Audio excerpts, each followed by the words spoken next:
acá. Tengan todos muy buenas tardes.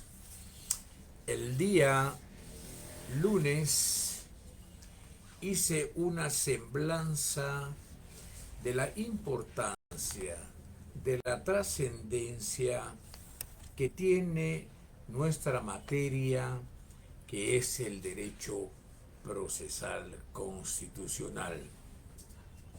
Expliqué algunos de los vértices sobre los cuales recientemente en la coyuntura política y electoral que experimenta Guatemala, nuestra materia ha sido recurrente en esos diferentes vértices en los cuales se ha movido en ese vaivén del proceso electoral guatemalteco. También hice una referencia acerca de la trascendencia que existe en nuestra disciplina, que se inscribe en el marco de ser una ciencia social. Y decía que se mueve en el marco de ser una ciencia social, toda vez que el derecho es una ciencia social. ¿Y por qué razón el derecho es una ciencia social? Porque tiene los componentes que lo hacen ver de tal manera. En primer lugar, está contenida en una serie de principios y teorías. En segundo lugar, porque tiene una metodología de estudio. Y en tercer lugar, porque tiene un objeto de estudio. Lo que estamos haciendo entonces se llama ciencia, conjunto de conocimientos sistematizados, debidamente probados en una realidad. Ciencia. Entonces nuestra disciplina es una ciencia y toda la teorización de nuestra disciplina ha sido aportada, como yo explicaba, a través de las diferentes investigaciones y estudios que han realizado los juristas, ¿no? Y en el campo que nos ocupa, pues evidentemente saltan a la vista una serie de juristas sumamente importantes que han hecho un aporte en el desarrollo del derecho procesal constitucional. Bueno, esto nos marca también una importancia toda vez que en el cenit de la pirámide encontramos en primer orden a las normas constitucionales, en este caso la Constitución. Y decíamos entonces también que agregado a ello de la Constitución o a la par de ella, tenemos otras leyes constitucionales. Y solo para citar un ejemplo, dada la experiencia y la práctica forense que se está discutiendo en el ámbito constitucional, eso nos hace ver entonces que el derecho procesal constitucional juega un papel importante y que esas normas constitucionales, como las he dicho, en ella encontramos a la ley de amparo, exhibición personal y de constitucionalidad. Empero también encontramos, pero básicamente para el tema específico, la ley electoral y de partidos políticos, ¿no? En fin, tenemos también otra ley constitucional que es la ley de libre emisión del pensamiento. Y está la otra ley constitucional que es la que se encarga de regular todo el tema de los estados de excepción. Esas son las leyes constitucionales y que se sitúan a la altura precisamente de la propia Constitución.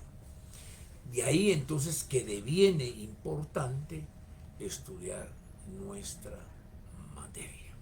Bueno, así las cosas, cuando uno empieza a hablar de una disciplina jurídica, lo que primero hace es remontarse a los antecedentes. Lo que en el documento o texto que he sugerido, que se denomina Apuntes de Derecho Procesal Constitucional, se le identifica como las inevitables limitaciones para poder ir definiendo la naturaleza jurídica de nuestra disciplina. Asimismo, la generación de discusión que se dio históricamente para establecer el nombre de nuestra materia, o sea, el nomen juris. Y en tercer lugar, el otro tema, que son precisamente los orígenes del nombre del derecho procesal constitucional, que posiblemente hasta por ahí trataré de abordar dicha temática. Bueno, hablemos acerca de las inevitables limitaciones que se tiene para poder desentrañar lo que se denomina la naturaleza jurídica del derecho procesal constitucional. Y ello nos lleva entonces a plantearnos de que esto genera muchos problemas teóricos para nuestra disciplina, porque no es tan fácil descubrir la naturaleza jurídica del derecho procesal constitucional, advirtiéndose en consecuencia que existen una serie de limitaciones con las cuales nos encontraremos. De manera a priori y con las debidas precauciones que el asunto amerita, haremos un tránsito sobre un método que ubica a las disciplinas. Y me refiero a que ese método se inscribe dentro de lo que se denomina la familia romano-civilista. Esta familia romano-civilista, que es un método para desentrañar la naturaleza jurídica, en este caso de nuestra materia y de otras materias más, viene desde muy antiguo. Surge precisamente en Roma, que es precisamente en Roma donde se considera que nace el derecho. Aunque la consolidación del derecho sobreviene un poco después, luego de que realiza un largo periodo por el medioevo, o sea, la Edad Media, y llega precisamente al siglo XIX, que es cuando precisamente se produce la sistematización moderna de la naturaleza jurídica precisamente y de la existencia misma del derecho, ¿verdad? El derecho se sistematiza, nace en Roma, viaja en el medioevo, llega al siglo XIX y se sistematiza y se consolida precisamente en ese siglo. Es indiscutible entonces que el derecho procesal constitucional, provisionalmente dándole ese nombre, ¿verdad? Se complica un tanto, toda vez que conceptos como por ejemplo el proceso, ¿no? O más bien dicho en este caso la acción, que tiene sus raíces precisamente a fines del siglo pasado dentro de lo que se conoce como la doctrina alemana, y posteriormente su desarrollo y afinamiento que se da en la doctrina italiana, ¿no? Entonces vale la pena indicar pues que estamos enfrentados ante una disciplina relativamente joven que aún no ha desarrollado todas sus potencialidades, ¿verdad? Sobre todo en cuanto al derecho público interno, ¿verdad? Y sobre este punto vale la pena indicar que precisamente la corriente romano-civilista nos hace una dicotomía para ubicar la naturaleza jurídica de cada una de las disciplinas. Y dentro de esa dicotomía que nos formula la corriente romano-civilista, nos antepone que están las disciplinas que se inscriben en el ámbito del derecho privado y están las disciplinas que se inscriben en el ámbito del derecho público. En el ámbito del derecho civil, por antonomasia, está el derecho civil. Está el derecho mercantil en el ámbito del derecho privado, porque los intereses jurídicos que van a estar en juego son intereses jurídicos de los privados, son intereses jurídicos de los particulares. Acá, si hay una violación a un derecho, este derecho va a ser discutido en el ámbito del derecho privado. En tanto que esa dicotomía, esa división nos lleva entonces a hablar del derecho público. Y se le denomina derecho público porque en el derecho público lo que se va a discutir son los intereses de la sociedad, son los intereses del Estado. Podríamos decir que estamos ante un valor aún más alto, porque si se trastocan esos derechos públicos, estamos poniendo en peligro la estabilidad jurídica de un Estado de derecho. Y voy a empezar a dar algunos ejemplos de qué ramas o disciplinas del derecho se ubican en el ámbito del derecho público y por qué razón su violación conlleva un efecto que puede poner en peligro la seguridad de la sociedad y del Estado mismo. Para ir aterrizando con nuestra disciplina, que es el derecho procesal constitucional. Ubiquémonos en primera línea con el derecho penal. El derecho penal es eminentemente de carácter público. Su naturaleza jurídica es pública. ¿Por qué razón? Porque la transgresión de los preceptos penales puede conllevar a un rompimiento del Estado de Derecho, ¿no? Y entonces, se está poniendo en peligro al propio Estado y a la propia sociedad, a la propia comunidad.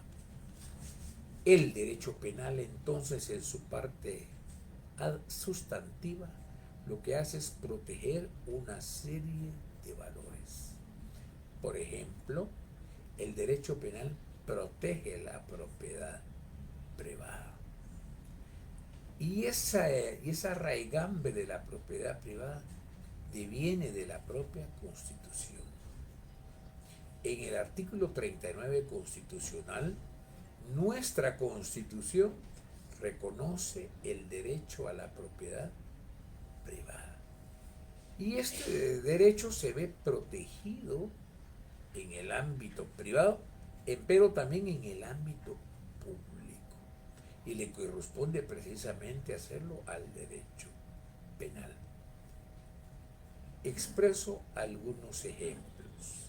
¿Por qué se pone en discusión valores que trastocan intereses del Estado y trastoca intereses de la sociedad? Hay un valor que está establecido en la Constitución que se llama la vida. Dice la Constitución que el Estado de Guatemala se organiza para garantizar la vida de las personas. Y ha sido necesario llevarlo al ámbito penal porque resulta que el valor supremo que se llama la vida muchas veces se ve trastocado.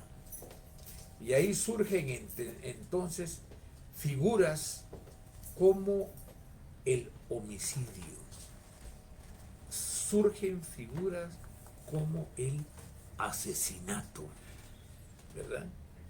Entonces el Estado, y en este caso el derecho penal, indica que comete el delito de homicidio la persona que le diere muerte a otra persona.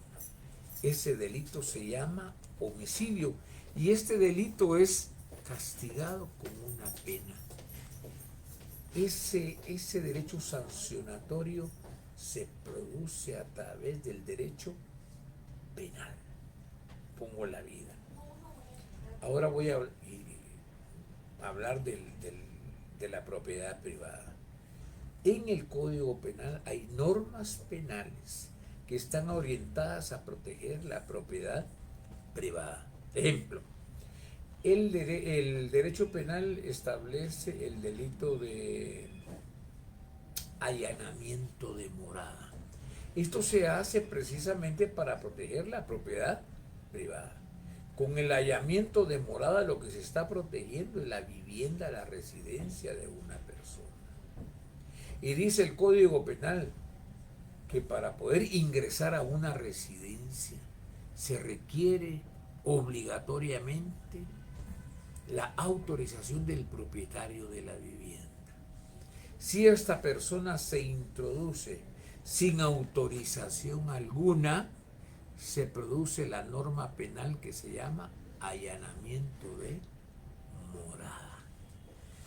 Vemos cómo la Constitución, en la que es la ley suprema de este país, nos habla de la propiedad privada y cómo en las leyes ordinarias, en este caso en el Código Penal, si uno atenta contra la propiedad privada, en este caso contra la residencia, se produce el delito de allanamiento de morada, ¿no? Bueno, este es castigado, ¿no?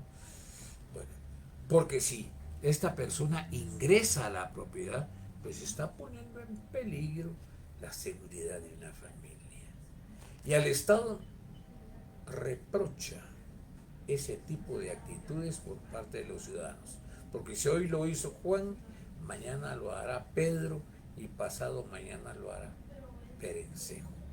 Entonces, los tipos penales han sido creados precisamente previendo esa conducta de los seres humanos, ¿verdad? Y con el propósito de que quien lo hace está sujeto a una infracción penal. Voy con otro ejemplo en el ámbito del derecho penal. La persona que tiene una finca, una propiedad, viene un tercero y se introduce y se apropia de la finca o de la propiedad. Puede ser uno o varias personas. El Código Penal reconoce el delito de usurpación agravada. Y esto se sigue haciendo para proteger la propiedad privada. Porque si se deja que estas personas se apropien de fincas y de propiedades, si hoy lo hizo Juan, mañana lo hizo Pedro, pasado mañana lo hará la colectividad. Se pone entonces en peligro la seguridad del Estado, se pone en peligro a la sociedad misma. Por eso es parte del derecho público, porque se afecta no solamente a la sociedad, sino que se afecta también al propio Estado y la sociedad, o sea, la población humana como un elemento más del Estado. Bueno, vean pues cómo ahí ya les puse algunos ejemplos de esto. Voy con el otro. Tenemos una ley que regula precisamente la producción, la comercialización y consumo de drogas. Hay una ley específica que se encarga de regular este tipo de conductas por parte de los seres humanos. Y aquel que se dedique a cultivar, que se dedique a fabricar, que se dedique a comercializar drogas o estupefacientes, hay una ley que se llama Ley de Narcoactividad. Se le deberá imponer una sanción, porque el Estado no puede permitir que las personas se dediquen a este tipo de actividad, porque está poniendo en peligro la seguridad del Estado y está poniendo en peligro a la propia sociedad, ¿no? De ahí que inclusive hayamos visto recientemente en Guatemala que el gobierno ha sido a muchos castigados aquí en Guatemala y otros que el gobierno de los Estados Unidos ha solicitado su extradición. Y delitos, por ejemplo, que están ligados a ellos, como lo es el lavado de dinero.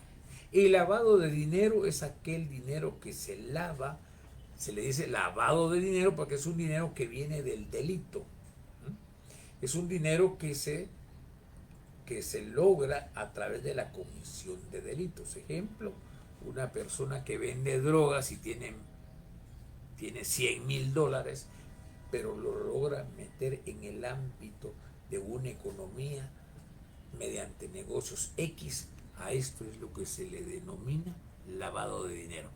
Dinero que viene del delito y que se introduce en la economía nacional. Bueno, uno de los últimos candidatos a presidente de aquí de Guatemala precisamente fue condenado en los Estados Unidos de Norteamérica por el delito de lavado de dinero. Y hoy iba de candidato a diputado nuevamente. Él fue condenado y aceptó en Estados Unidos de Norteamérica la comisión del delito de lavado de dinero. O sea que reconoció que el dinero que él introdujo en Estados Unidos era un dinero que venía de la comisión de delitos. Mucho ojo con esto. Bueno, aquí he dado algunos ejemplos que se producen en el ámbito del derecho penal, que es un derecho eminentemente público, y ver cómo efectivamente se pone en peligro a la sociedad misma y al Estado mismo. Imagínense que aquí libremente cualquiera puede producir, comercializar, consumir drogas. Se pone en peligro la seguridad del Estado y se pone en peligro la seguridad de la familia. Por eso se inscribe en el ámbito del derecho público. Bueno, voy con otro ejemplo en el ámbito del derecho laboral. El derecho laboral también se inscribe en el marco del derecho público. ¿Por qué razón? Porque al Estado le interesa sobremanera que se mantenga la estabilidad en materia laboral. O sea, para el Estado no es ganga que el patrono cometa abusos o arbitrariedades en contra del trabajador. Voy a hablar de un par de derechos que son irrenunciables para el trabajador y que están establecidos en la propia Constitución Política de la República de Guatemala y que están regulados a través de un acuerdo específico que fue creado en su oportunidad. Me refiero a una prestación laboral que recientemente fue otorgada a los trabajadores en el mes de julio y que se conoce con el nombre del bono 14. Y de ahí que el Ministerio de Trabajo, a través de la Inspección de Trabajo, ordena a los inspectores ir a verificar a las empresas si a los trabajadores se les ha dado cumplimiento a dicha prestación laboral. De no hacerlo, el patrono incurre precisamente en sanciones administrativas por parte del Ministerio de Trabajo. Y decíamos que esto se mueve en el ámbito del derecho público porque el no hacerlo genera desestabilidad social, se pone en peligro el Estado de Derecho, sobre todo en materia laboral. Bueno, también la ley le reconoce a todo trabajador el derecho a gozar de vacaciones, a gozar de aguinaldo, ¿verdad? Y son lo que se denominan prestaciones laborales irrenunciables. Si el patrono solo despide injustamente al trabajador, está obligado a cumplir con el pago de las prestaciones, indemnización, ¿verdad?, aguinaldo y vacaciones, ¿no? Si el patrono no hace eso, está poniendo en peligro la estabilidad de la sociedad, está poniendo en peligro al Estado mismo, se está rompiendo con el orden jurídico, ¿no? Y por lo tanto, si se quebranta, se pone en peligro a la sociedad misma, toda vez que se reconoce que el derecho laboral es eminentemente público. Bueno, y hay otro derecho, por ejemplo, el derecho que tiene toda mujer que está amamantando, a que el patrono le dé 1 hora diaria en su trabajo para poder amamantar a sus hijos. Si el patrono no lo hace, pone en peligro a la sociedad, pone en peligro al Estado mismo, ¿no? Bueno, ya hablé entonces del derecho penal, ya hablé del derecho laboral y vamos a aterrizar. Y vamos a indicar a priori que el derecho procesal constitucional es una disciplina jurídica de carácter eminentemente público, porque los intereses que van a estar en juego en el ámbito del derecho procesal constitucional son intereses del Estado, son intereses de la sociedad. Y lo voy a dar un ejemplo.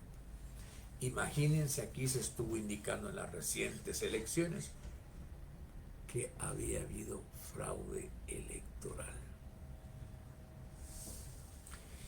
Nuestro ordenamiento jurídico ha creado, mediante una ley constitucional que se llama Ley Electoral y de Partidos Políticos, a un ente que es el rector del proceso electoral guatemalteco. Ese ente se llama Tribunal Supremo Electoral. Pero ¿qué sucedería si se viola esa ley, si se viola el proceso electoral? Han habido vestigios de fuerzas reaccionarias, de fuerzas conservadoras que han pretendido obstaculizar el proceso electoral. Y lo más delicado que es que lo ha estado haciendo una institución del Estado. Y esto, según dicen algunos analistas que participan en estas discusiones, que indican que esto es parte del pacto de corruptos, ¿no? Toda vez que el partido que ellos estaban apoyando no alcanzó ni el segundo lugar. Me refiero al partido gobernante. Y se llegó al grado de querer incluso, como ya lo expliqué el día lunes, dejar en suspenso la personalidad jurídica del partido político Semilla, porque ven que hay un peligro en sus intereses macabros, hay un peligro en sus temas de la corrupción. Entonces han pretendido realizar una serie de actos por parte de una entidad que lamentablemente tiene a su cargo el monopolio de la acusación, ¿verdad?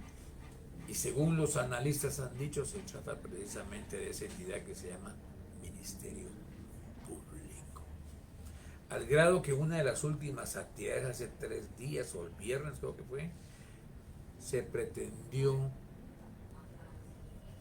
emitir una orden de captura en contra de la registradora de ciudadanos, a sabiendas que la misma goza de lo que se conoce como el derecho de antejuicio.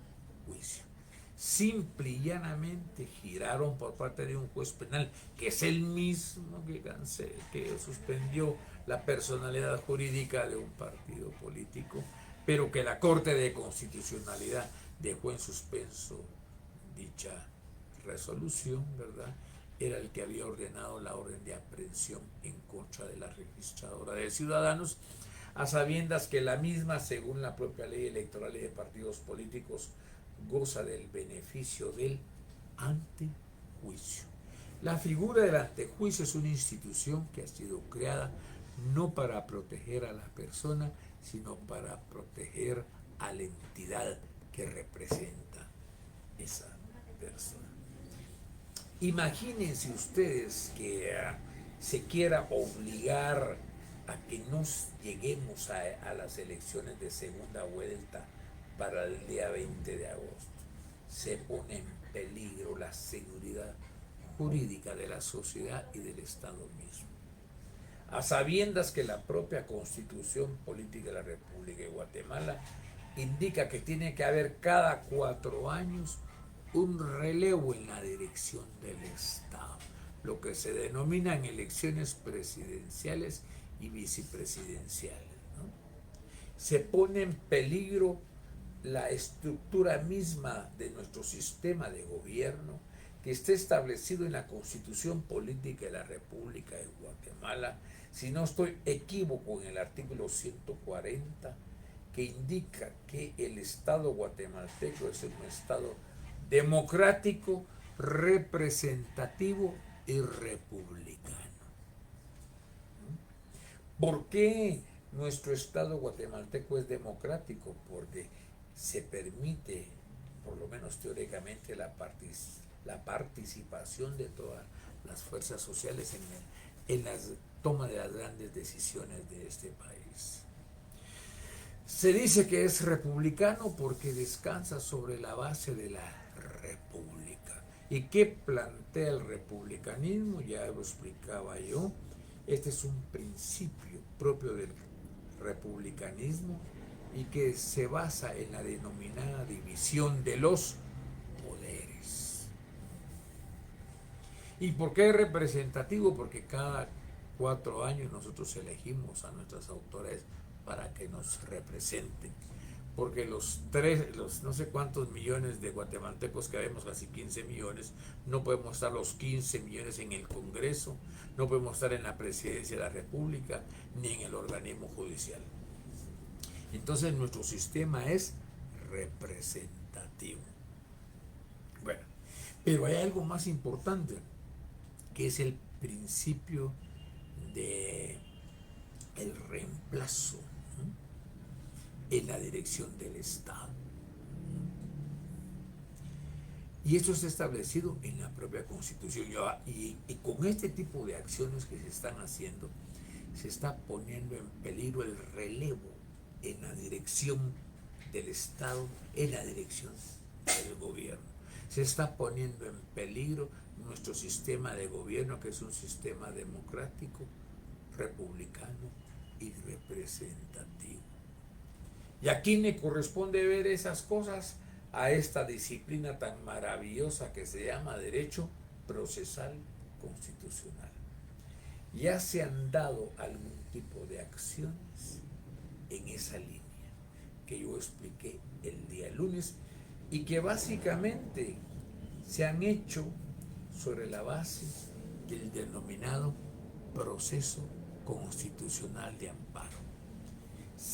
Se ha logrado volver a la legalidad en el ámbito electoral a través de acciones procesales en materia constitucional, a través de lo que se conoce como la acción constitucional de amparo.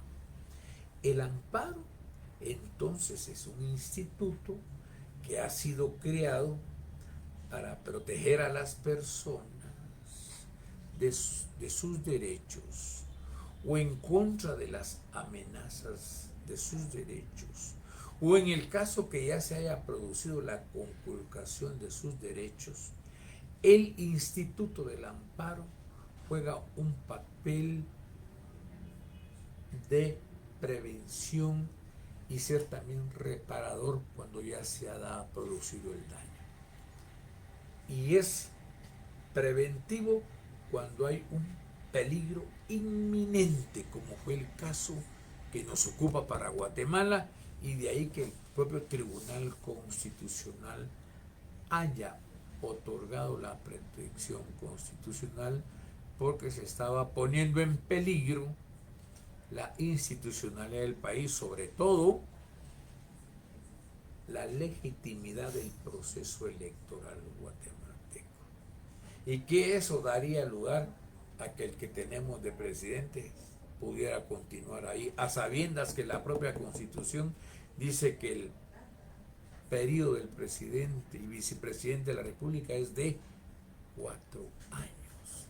Imagínense ustedes que se prolongara este personaje en la dirección del Estado, se estaría produciendo una conculcación en contra de normas de orden constitucional, que es la propia Constitución y es la propia ley electoral y de partidos políticos.